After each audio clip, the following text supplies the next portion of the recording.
So hello grade 11 students. In this session we're going to continue our revision for the genetics. As we said before, we start with the dominant allele and the recessive allele. We said that the dominant allele is the allele that can be expressed in both homozygous and heterozygous states. Whatever the recessive allele, it cannot be expressed unless it has another recessive allele with it, meaning that in the case of homozygous. Also, we said about the co-dominant. Co-dominant, as I said before, co-dominant, it's co-dominance. So both allele, they are co-expressed together. For example, in this fish, for example, in the blood group, for example, blood group A marries a woman with a blood group B. So both of them, they gave birth to a child having blood group AB, like my case, for example, blood group AB. So this is the case of co-dominance, where both alleles, they are expressed. They are expressed together. So allele A of the blood group and allele B of the blood group together, they give blood group AB. So this is the case of co-dominance, where both alleles, they are expressed. And also we talk about the phenotype is the sum of traits that are found inside an individual, and the genotype is the sum of alleles of an individual. So always the genotype will code for the phenotype, not the opposite. Always the genotype will code for the phenotype.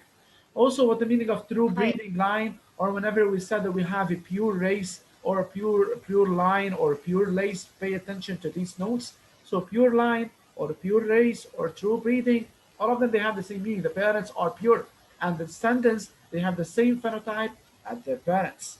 Homogametic individuals gives you only one type of gametes. Example about this, the female ovary, we have XX. So it gives only one type. Whereas heterogametic, it gives more than one type of gametes. Example about this, the male that gives XY. Also, Hollandric gene, we said that's gene that's carried by the Y chromosome. Bidominant, it's dominant individual having two dominant phenotypes, and birecessive to recessive phenotype. Bihomozygous and diheterozygous. So dihomozygous, it's individual homozygous for both traits, while diheterozygous, it's individual that is heterozygous for both traits. Also, you have to know that the descendants that have the same phenotype as their parents, so we classify them as true breeding line. Transmission of the allelic gene, we started with this experiment, the female and the male, female gray mouse with a white male mouse. They produce gametes and the parents, they are pure, so they are homozygous, having genotype GG for the gray and WW for the white. And you have to pay attention that whenever you have to give the symbols, you have to mention this, even though I didn't ask for this. If in the quiz or the equations or the questions, I ask you, for example, what can you deduce from this cross? You said that since all the F1 they are gray, like one of the parents, then the gray allele is dominant over the white allele, which is recessive. Then I ask you in the second part, give the genotype of the parents. So you said GG and WW. How did you use G and how did you use W? And you didn't mention this in the answer. So you have to mention that you use the symbol G, for example, for the gray allele and the symbol W for the white allele. If you didn't do so, this means that I don't know that the G is for the gray and W for the white, even though I know this. So you have to mention this. Here in this question, they solve it in total. That's why they put the G and W at the beginning. But in your question, whenever you have to solve, you have to designate by symbols, even though I didn't ask for the symbols. You have to give the symbols. Yes, Rand, your question is? Still, if we had a question Yes, and we should make a symbol yes. يعني حطينا لك symbol but we didn't mention the genotype يعني completely يعني مثلا الجي جي بس قلنا لك let G First be of the all, I'm going to ask you for the genotype for sure. If I didn't ask for the genotype, you have to use it in the factorial analysis. So sure, you're going to use the genotype, even though I didn't but ask for it. for the factorial analysis Before the factorial عاد analysis, if I ask you, for example, the first part, what can you deduce from this cross? So he said, since all the F1 generation, they are gray, like one of the parents, and the gray allele is dominant over the white, which is recessive.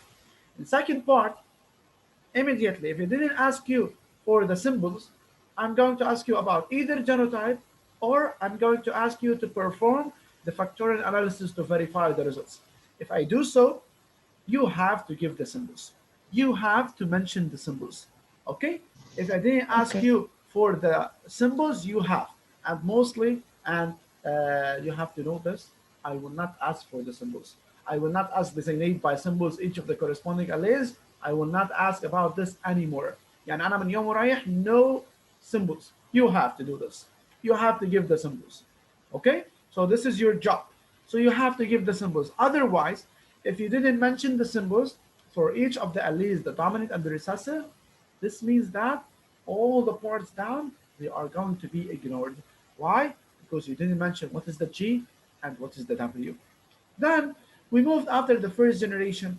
I'm going to ask you what is the genotype of the parents? What is the genotype of the parents? Or what are the genotypes of the parents? The parents are pure. Always the genotype is going to be GG, and this one is going to be WW. This is GG, it gives only one type of gamete, which is the G, 100%. And this one, it gives only one type of gamete, which is the W small, 100%. So in the F1 generation, we will have 100% GW. That's why they are gray. F2, always F2, it results from the crossing of F1 with F1.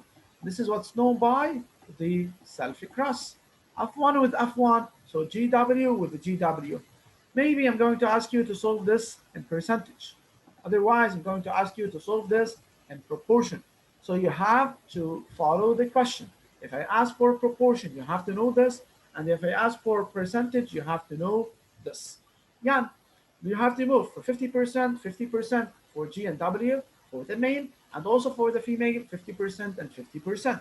So we have here GG 50 times 50 divided by 100. Or simply, you can cross 0 and 0, 5 times 5, it's 25. Then GW, it's 25%. W, G, so we start all with the dominant, with GW, 25%, and WW, 25%. So here, 25%, please, those who mute themselves, please mute yourself.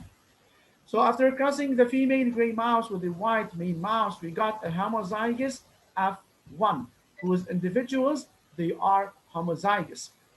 Okay, are 100% they have gray coat. So I gave the symbols and I moved to the F2. In F2, we get mice with white coat. So I crossed gray with the gray. So gray with the gray. In F2, we get white. White is recessive. So it should be WW in the F2. F2, WW, so should inherit W from each of their parents, who should be heterozygous, having genotype GW. This is explanation for the genotype of the F1.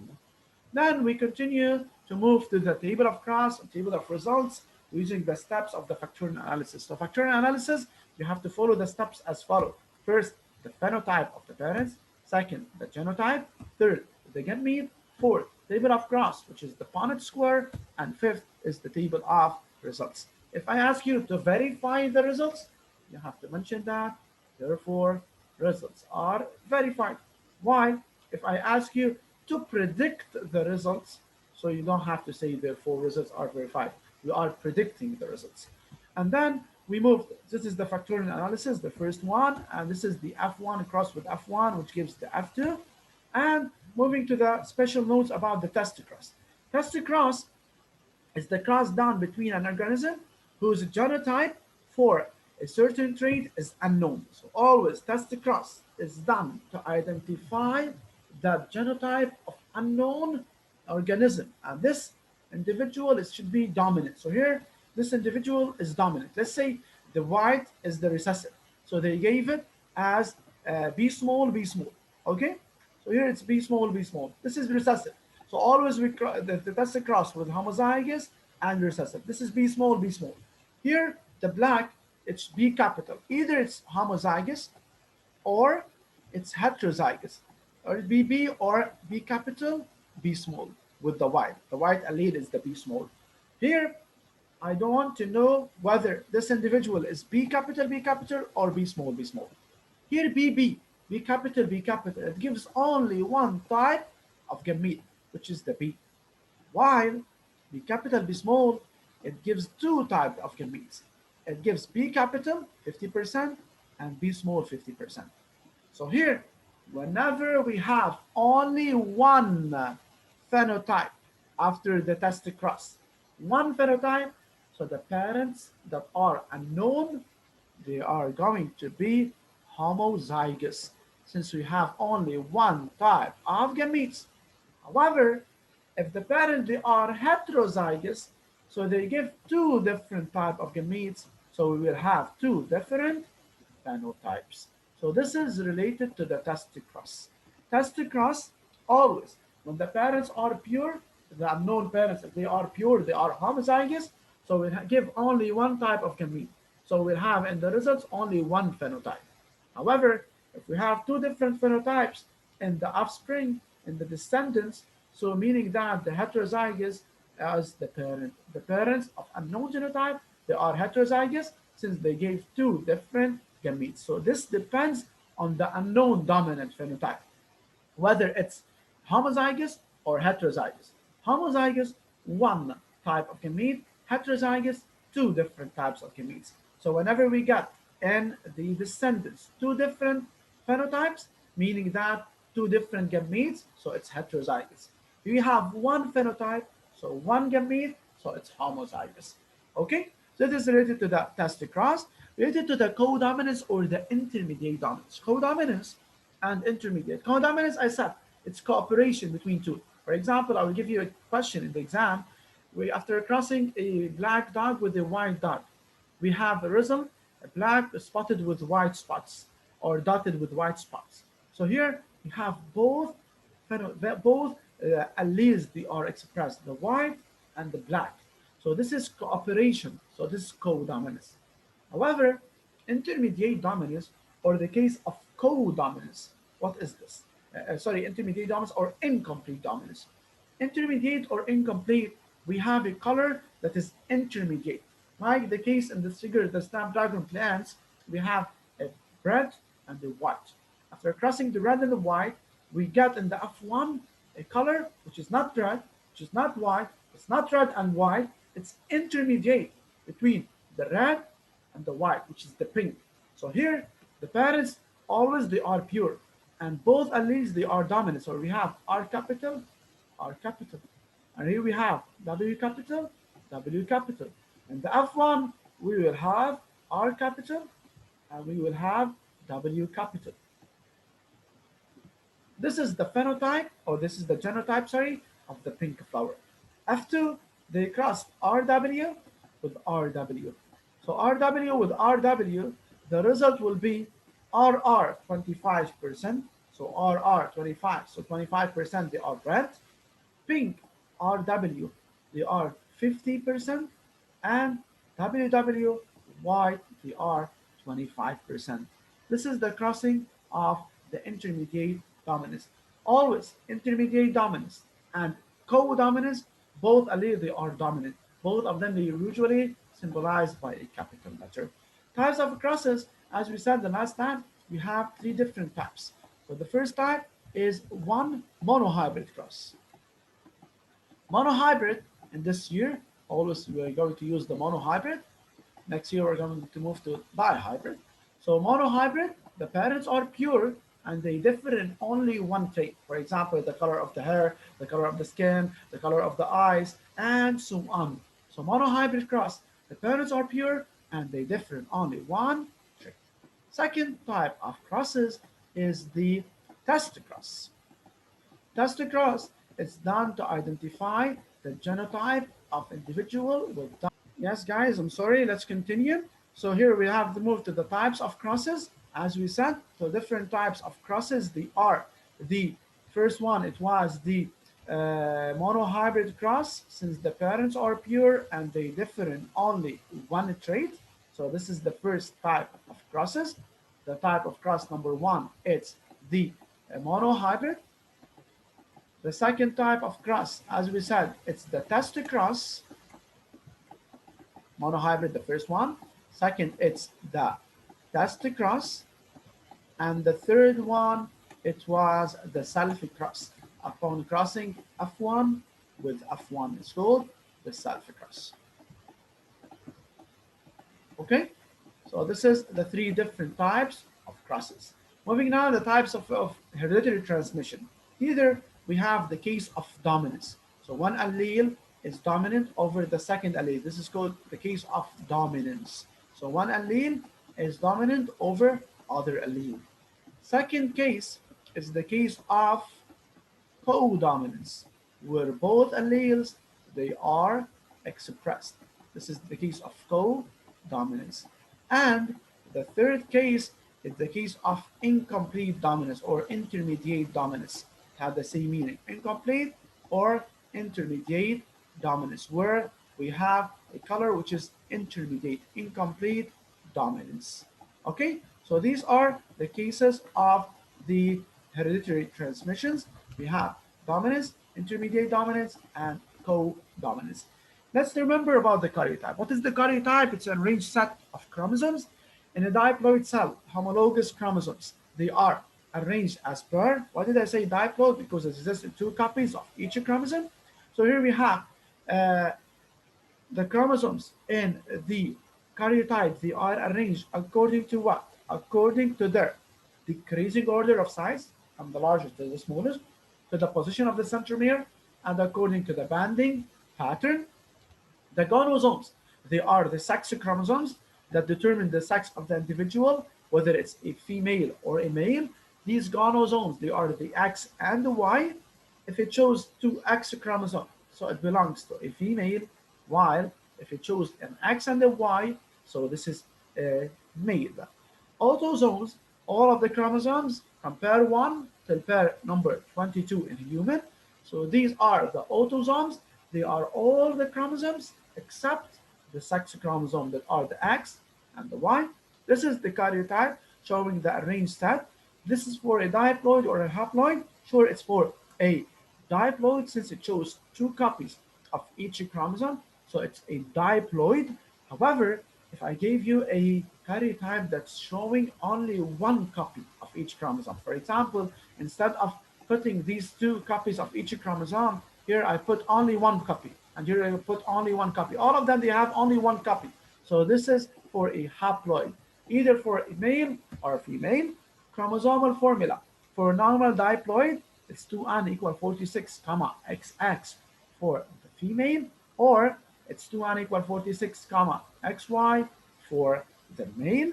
For the normal haploid cell, 1n equal 23, comma, X, it's for the male and can be for the female, for the sperm or the ovum, and 1n equal 23, Y is only for the male, since the male is the only one that can transmit the Y chromosome. Chromosomal abnormalities, as we said before, or chromosomal anomalies, or chromosomal abnormalities, they are classified into two categories, either chromosomal numerical at the level of the number of the chromosomes, or structural at the level of the structure of the chromosomes. So chromosomal numerical, it affects the number of the chromosomes. So maybe there is an extra or there is a missing chromosome. Extra, like the case of trisomy, like the case of Klinefelter syndrome. Uh, Minimum missing chromosome is the case of the monosomy, or we can say a case of Turner syndrome. So in this case, we have trisomy 21. In the quiz, we have trisomy 13. Maybe I will give you trisomy 8. So number 18, 13, 21, 23, 20, 18, 10, all of them, they are according to the position. So this trisomy that occurs at position 21, that's why it's called trisomy 21. It's most widely spread trisomy is the trisomy 21.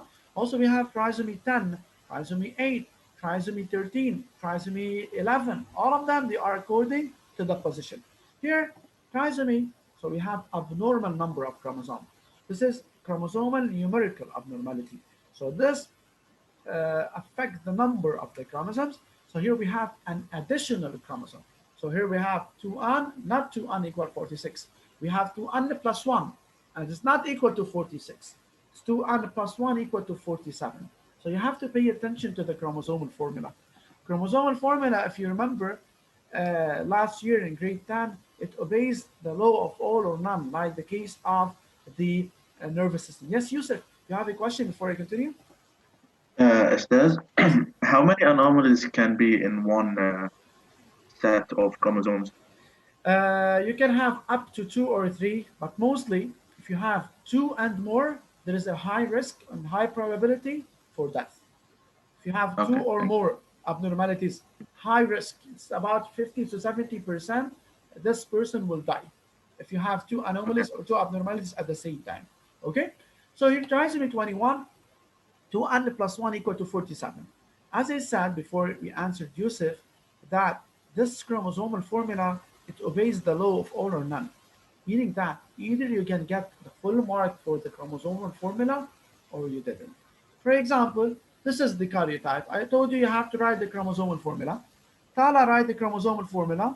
2n plus 1 equal 47, or let's say try to 47, comma, and she wrote the chromosomal formula. Here we have XY and sex chromosome. She write XX. So this is a wrong chromosomal formula.